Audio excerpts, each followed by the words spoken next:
So today's conversation is a bit free flowing. It's a bit of an update. I think it was a week or so ago we got back from Marbella, from Porto Romano, which was a fantastic trip. Nice to get out of the country as well and enjoy the sun, I've got to say. So the point to some of these shows that we're about to do, it's all leading up towards the biggest show that Woodbury House has ever done, which is called the Nightlife Show, which is probably going to happen over London Freeze, which is a big art. I think you call it like a festival in Regent's Park. It's massive, and it just made sense that we do the Nightlife Show over that particular week. So the goal, utilising Lewis's network and his contacts, is to do probably 3 shows, one in Marbella, Porto Romano, with a private members club called Owners Club. Owners Club, Nobu Hotel over in Ibiza, and then Bagatelles in Saint-Tropez. It's obviously to talk about Woodbury House, our journey, Richard Hambleton, but most importantly to talk about this narrative of nightlife, because I've said this a few times in some of the publications and some of the content that we've made over the last few weeks, but many galleries, many organisations are talking about Hambleton, of course. He's a blue chip artist and he's rising up in value, but what people haven't spoke about, which we're very privy to, is the nightlife works, and there's a couple of elements to it. So I'm pretty pumped, pretty excited by it, and I know you guys also feeling it as well. Yeah. I mean, I think she loved it, didn't she? From the meeting, post-meeting, she was really excited. She obviously got some snippets of information that we sent over to her prior to the meeting, and I felt like she was gripped on the story. I don't think she was an art lover, art fanatic, but she said, right, this guy's a really real character, you know, and I think the more people that we can get in front of, the more people we can tell this story to, naturally the same thing's going to happen. And if we go out there, and no doubt we'll get networking, get speaking to some good people, some good contacts, hopefully they come to the main event, because it's going to be fantastic. I think once we get it back in London, it's probably going to be the biggest thing we've ever done to date, right? Definitely, for sure. What would be great as well, we might have a pop-up in the hotel for a month. Yeah. She's getting back to us on that. Yeah. But that'd be fantastic as well, wouldn't it? Yeah, I mean, the good thing about sort of diving into almost into the unknown, like going to these new spots, hotels, meeting new people, is like the opportunities just manifest and dovetail as soon as you get there.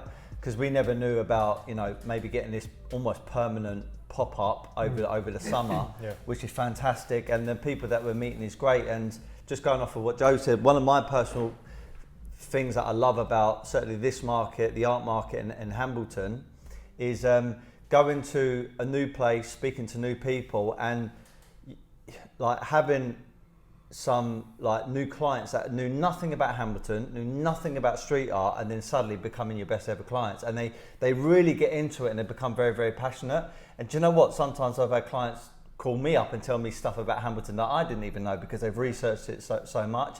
It's such a compelling story, but I can't emphasize enough how important that I feel the Nightlife Show is how important it is to tell the story, because I feel like it's been locked away for the best part of 30 years, and I think it's our job, it's our duty to go out to the world and tell it. What would be brilliant as well, because obviously no one's told the nightlife story either, and we'll be the first people to tell this story. Definitely. And it's very similar to Hambleton's life.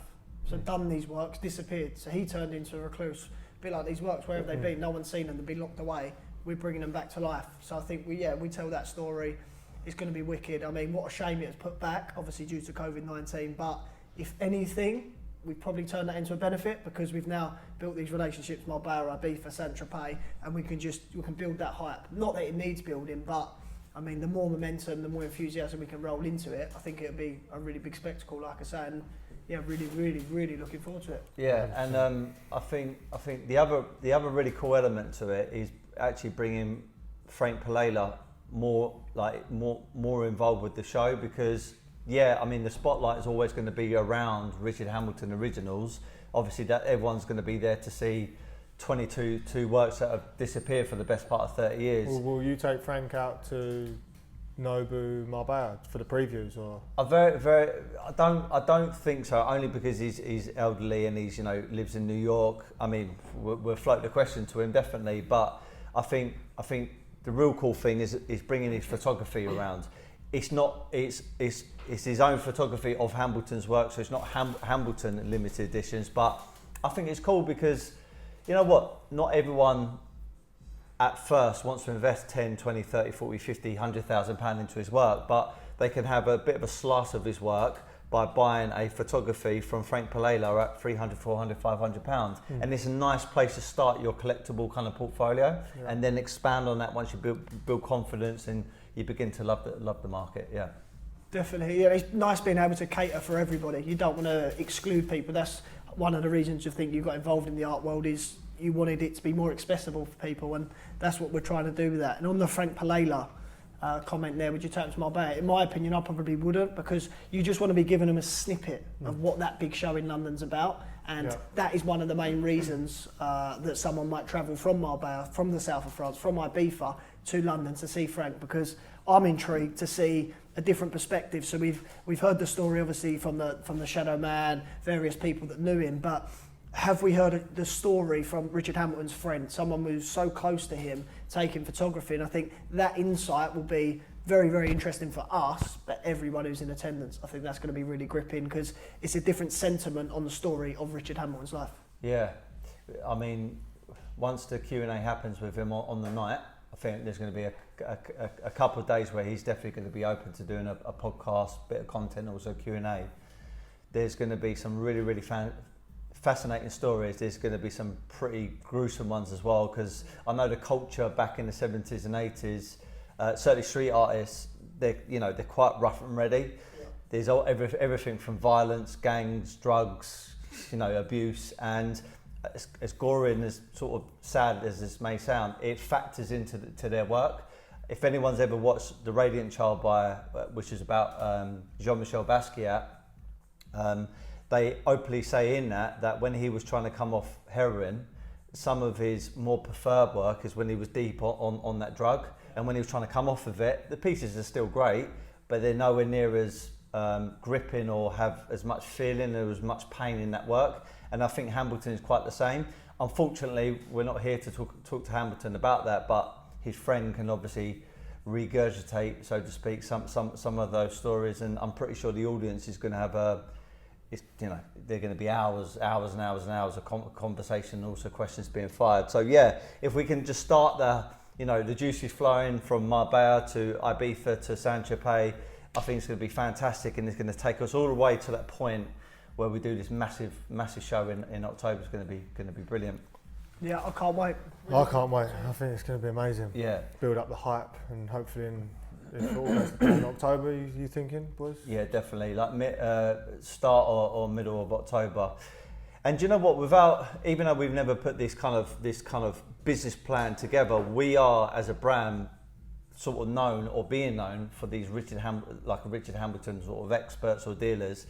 Even so much so that the piece behind us, I mean, we sold this back in 2015 at our Dubai show with La Catina Defo Bar, a big restaurant over there, and the person who bought it came back to us, almost using us as a platform to resell on and make a profit. And the next owner is a good friend of mine, and he's done extremely well out of this, and we believe that pieces like this are going to be worth 2, 3, 4, 5 million upwards over the next coming years. And you know what, it's quite humbling to think that a few guys from London, didn't really have a background in art, just had a passion for business, passion for, working with great products.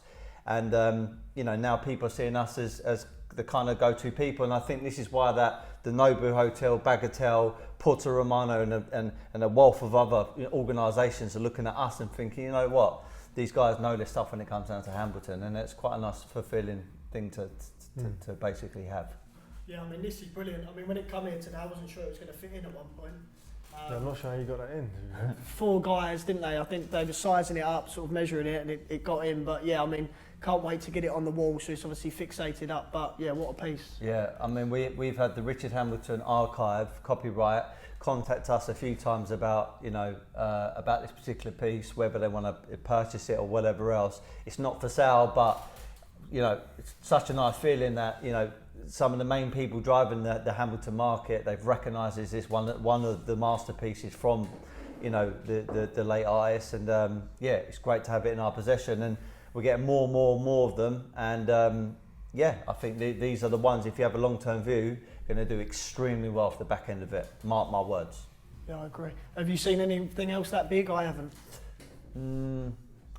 I mean, close, but as far as quality, size, no. I mean, there's probably two pieces that spring to mind that are, you know, slightly close to this, but this is so striking, because if you're into Hamilton or not, the moment you walk through this door, it just pops out. You got a couple of amazing pieces in the gallery now, haven't you? Yeah.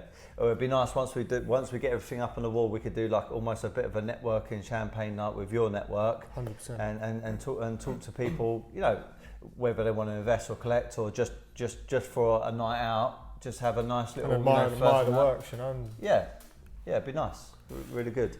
So no doubt we'll have another update closer to the time when we're doing these events. There will obviously be some videos and bit of content put together on the night, and yeah, just stay tuned and lock into the journey, because it's going to be a fantastic one. Yeah, and if you can make the London show or Marbella or Saint-Tropez, Ibiza, get in touch. When's the first show? First week of August. First week of August, heading to the Punta Romano, maybe a couple of weeks after, south of France, and then I presume Ibiza. Yeah. Noble the end of that month. So look, if anyone wants to come along, enjoy the experience, learn more about Richard Hamilton or us guys, get in touch. Let's make it happen. The lockdown is obviously completely eased now, and I can imagine in the next coming weeks it's almost going to be hopefully non-existent. So if anyone is thinking about coming down to Woodbury House, having a coffee, just to catch up and look at some of the art, we'll definitely welcome you. So please get in touch with us.